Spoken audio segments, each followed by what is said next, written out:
Hello, and welcome back to Fem Life. If you'd like to support me, please use my affiliate links mentioned below. Every purchase you make will bring me closer to my gender transition. As autumn approached, Ethan was gradually acclimating to his new surroundings. Having relocated from out of state, he found himself in a different terrain, surrounded by unfamiliar faces. This move was meant to be a fresh start for the 15-year-old. His parents had recently divorced in a messy situation. His father's affair with his secretary led to his mother discovering the betrayal, which prompted her to demand a divorce. Ethan Sr. quickly accepted, packing his things to live with his 23-year-old secretary. Ethan Jr. harbored strong negative feelings toward his father and was eager to leave town. Susan Henderson, Ethan's mother, packed up their home and moved them to a new community, hoping it would help her son heal from the aftermath of his father's actions. By mid-August, they settled into their modest new home in a small town. Ethan, accustomed to the hustle of city life, initially found the change challenging. However, his mother believed that the slower pace might be beneficial. It turned out to be a positive change for him. Ethan quickly formed a bond with his new neighbors, Olivia and Simone, who lived next door with their mother, Diane. The three shared a mutual disdain for their fathers, which likely contributed to their close friendship. Olivia and Simone's father had also been unfaithful, leaving them with a negative view of men. As school began in early September, Ethan started to move past his bitterness toward his father. While his anger lingered, he focused more on adapting to his new life, which seemed far better compared to the tumultuous months before. Ethan was rediscovering himself, but the year had more in store for him than he realized. Olivia and Simone, 17 and 15 respectively, noticed a softer side to him. They occasionally wondered if he was gay or perhaps too sensitive for a boy named Ethan. Despite this, they were determined not to impose their negative views on him. Instead, they wanted to introduce him to the more refined and feminine aspects of life. Unbeknownst to Ethan, his new friends had plans to help him explore a different side of himself. To them, he was a project, a mix of their own feelings of resentment and affection. Their intentions, though well-meaning, were somewhat naive. The girls were prepared to guide Ethan toward embracing aspects of femininity, convinced that it might help him find happiness. Whether this approach would be straightforward or challenging remained to be seen. The girls' plan kicked off unexpectedly on a rainy October Tuesday. Ethan was heading over to their house for a quiet after-school chat when he tried to hurry along the sidewalk to avoid getting soaked. However, he slipped while turning toward the covered porch and landed hard on the wet pavement. Diane heard the commotion and rushed outside to find Ethan covered in water and mud. She quickly brought him inside and told him to clean up in the bathroom. Simone, Ethan fell outside and needs to change. Could you find him some jeans and a shirt? Diane asked. Simone's heart raced as she saw an opportunity to execute her and her sister's plan to introduce Ethan to a more feminine style. Olivia was still at cheerleading practice, but Simone was confident she'd understand the timing. Simone dug through her drawers, looking for suitable clothes. She found some old, low-rise, bootcut jeans and a white, cap-sleeve t-shirt with all-star glittered across the front. The shirt had baby blue trim and was a bit feminine but not overly so. Perfect, Simone thought. It wasn't too girly but just enough to create the androgynous look they were aiming for. She briefly considered adding shoes or panties but decided the latter would be too much for now. When Simone handed the clothes to her mother, Diane's eyes widened, and she chuckled. I meant for you to find something that belonged to your father, not these. But Mom, Ethan wouldn't fit into those old, beer-belly jeans of Dad's, Simone quickly countered, making a valid point in a smooth recovery. Diane then went to the bathroom and told Ethan to remove his jeans and shirt and put on the clothes she'd brought. In the bathroom, Ethan cleaned up as best he could and stripped down to his underwear, which was also soaked. He had to go without, so he changed into the jeans and shirt Simone had picked out. Despite knowing they were Simone's, he didn't have many options and thought, they're pretty comfortable, and it's just us here. He stepped out, and Diane took his wet clothes to wash. About 30 minutes later, while Ethan and Simone were baking cookies, Olivia arrived home. She was both pleased and surprised to see Ethan in the kitchen, wearing Simone's jeans and shirt. Without shoes or socks, his damp hair slicked past his ears, he looked distinctly different from the boy she knew. He was exactly the kind of candidate for the transformation she and Simone had envisioned. Olivia pulled her sister aside to ask what had happened. Simone explained the whole situation, and they agreed it was time to put their plan into action. The four of them spent the rest of the afternoon together until Ethan's mother called, saying it was time for him to head home. Diane updated Ethan's mother about the mishap, and she thanked Diane for her kindness. Since Ethan's clothes hadn't dried and his shoes were still muddy, Diane put his shoes in a bag and gave him a pair of Olivia's sandals to wear home. The sandals fit well, stretching comfortably over his feet and buckling at the heel. Both girls laughed when Diane remarked, "Your feet would look so cute with some nail polish on your toes." Ethan blushed, and everyone shared a laugh as he left for home. As Ethan walked down the sidewalk, the two girls watched and giggled at the boy in his feminine attire. Diane asked, "Okay, girls, you've been giggling and whispering all afternoon. What's going on?" Olivia replied, "Mom, don't you think Ethan looked adorable in Simone's clothes? Those tight jeans made his backside look really cute." "Olivia," their mother scolded, "that's enough. The poor boy just needed something to wear." "Wait a minute, you two are up to something." Olivia responded, "Mom, wouldn't it be great to help Ethan understand women better? He wouldn't have to be like our fathers. We could help him see things from a female perspective by encouraging him to dress a bit less male-ish." "Olivia, that's the most ridiculous, yet intriguing idea I've heard. He'd make a pretty girl." "No, Mom," Simone clarified, "we're not turning him into a girl. We might introduce him to skirts, but our goal is to make him as feminine as possible while still keeping him male." Diane began to understand their plan and found it appealing. Maybe it was the start of something positive, perhaps even helping one of her daughters in the future. In her mind, every woman deserved a man who could understand their perspective, just like they were planning for Ethan. The three conspirators discussed their strategy into the night. They knew they could only go so far before Ethan's mother, Susan, became an obstacle. Diane had a plan but kept it to herself, saying she would handle it. Olivia and Simone would continue working on Ethan, while Diane would manage her part with Susan. Tomorrow, the two families would go to the park, a perfect opportunity to put their plans into motion. The next morning, around 9 o'clock, Susan and Ethan were ready to leave for the park. Ethan returned the borrowed clothes, and Susan brought along lunch for the outing. As expected, Diane walked downstairs and saw that her neighbors were both wearing shorts. "Ethan? Susan? It's supposed to get cool tonight. Why don't you change into some warmer clothes?" Susan responded, saying, "Oh, I suppose you are right. We better go back home and change, Ethan." Diane was almost too quick, but interjected, "Oh Susan, you can just wear a pair of my jeans and Ethan can wear the jeans he has with him. That way, you won't have to go back home. What do you think?" With a little insistence from the girls, Susan and Ethan agreed. Ethan liked the way the jeans felt and thought they were nice looking, not really girly looking on a boy's frame. So, Susan went with Diane and Ethan went to Simone's room to change. When Ethan came out of Simone's room, Simone quickly ushered him back, saying, "This doesn't look right. Your boxers are all bunched up." Ethan didn't quite understand what she meant, but she insisted that he should wear something else if he was going to wear jeans. She reached into her drawers and pulled out some panties. "Here, Ethan, I know they look a little feminine, being baby blue, but they will feel wonderful." Ethan wasn't sure about this and Simone caught on to his hesitation and quickly responded, "Just think, you would be wearing my panties." Ethan blushed and then took the panties from her, not considering what his mother would think about it. But she wouldn't have to know, would she? The two families drove to the park and enjoyed lunch together. Olivia and Simone had fun with their project, talking to Ethan about girly stuff. After lunch, the three went for a walk.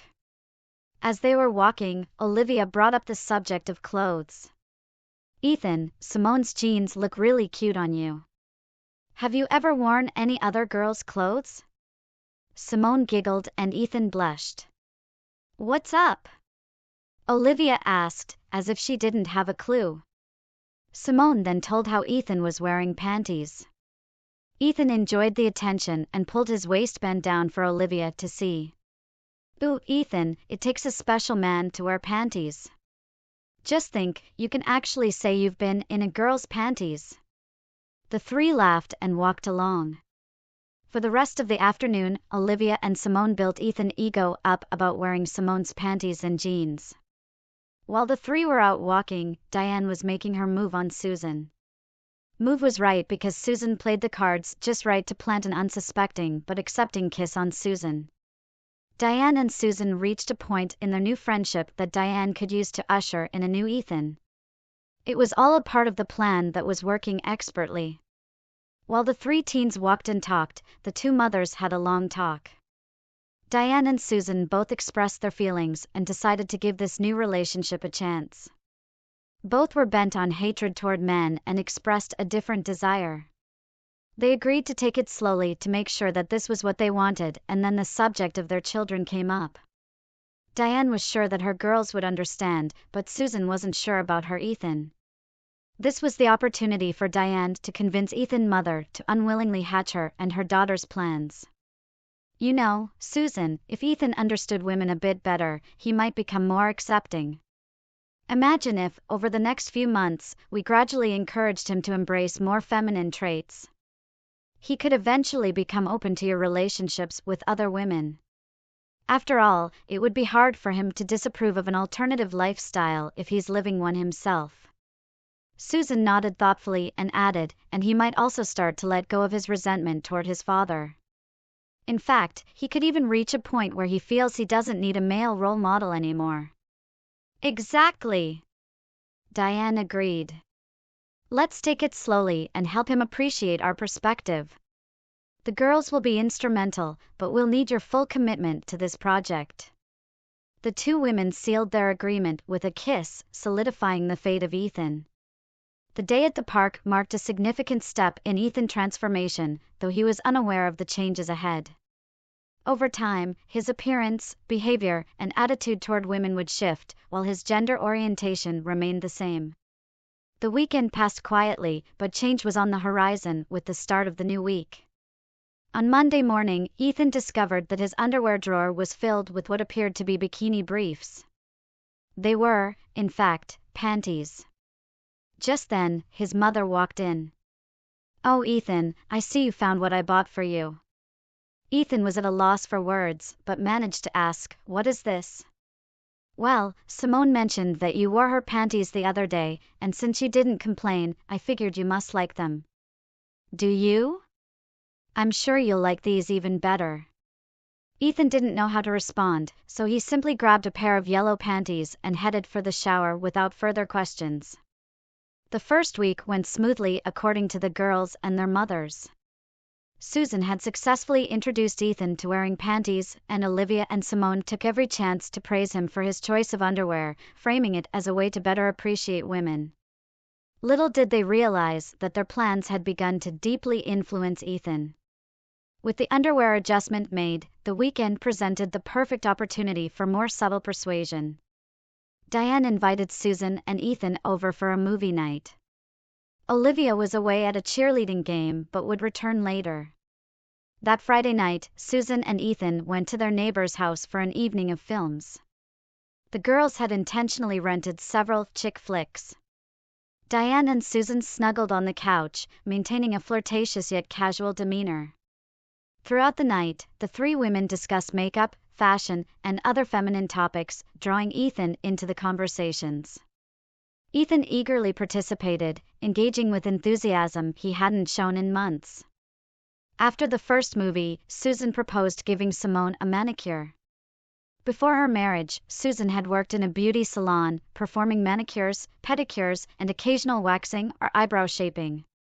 Drawing on her experience, she set Simone up on the dining room table and began working on her nails. Diane and Ethan gathered around to watch and chat.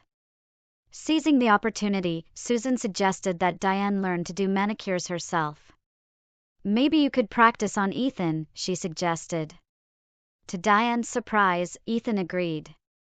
The two women set to work, filing and painting their children's nails. Simone's nails were painted with pink polish, while Ethan received a clear coat varnish. By 10 o'clock, Diane returned from the game. Despite the football team's loss, she was pleased with Ethan's glossy, glittery nails, but managed to hide her excitement. According to their plan, she mentioned feeling stressed and suggested a walk around the block with Olivia and Ethan. Noting the chill in the air, Olivia lent Ethan a sweater and, since they were going for a walk, provided him with a pair of tennis shoes. Simone offered Ethan her white sneakers with light blue trim and a pair of white scrunchy socks. Susan couldn't help but smile at the sight of her son. Dressed in panties, Simone's jeans, socks, shoes, and Olivia's sweater, with a fresh coat of nail varnish, Ethan looked more like a tomboyish girl than ever. The jeans accentuated his figure, the girlish footwear and form-fitting sweater completed the look, and his semi-long hair added to the effect. The late-night stroll was designed to help Ethan get used to wearing women's clothing in public. Although the walk was in the quiet, late-night hours and the clothing wasn't overtly feminine, the hope was that it would have a significant impact on him. As the three teens ventured into the cool night air, Diane and Susan discussed their future plans for Ethan. Susan shared some recent developments. Ethan has been behaving differently lately. You saw how he was willing to let you give him a manicure. What you didn't see is that I had painted his toenails bright red earlier this week. I was painting my own toenails, and he asked if he could have his done too. He seemed to enjoy the attention and decided he wanted to keep it on for a while. Then, on Wednesday, he asked if he could get his ears pierced. I agreed, but he'll have to wait until we can go to the mall together. Boys do get their ears pierced, but he wants both ears done. Susan noticed Diane's enjoyment from her beaming smile, but pressed on, saying, "There's more." On Thursday, Ethan came home later than usual with bags from the store. He didn't say what was inside, but I later found out he had bought some socks, women's socks. He picked out women's athletic socks, casual socks with colored stripes, and some trouser socks. It might not seem significant, but it's noticeable to a mother. When I asked him about it, he just shrugged and said he liked them. I wish he had bought some pantyhose too. This afternoon, before we came over, he took an unusually long bubble bath, not a shower. I thought he might have shaved his legs, but he hadn't. However, he's been scratching his underarms, so I suspect he shaved them. Also, he removed the nail polish from his toes and reapplied it himself. I've noticed he's been cleaner, helping around the house more, and spending more time with my catalogs.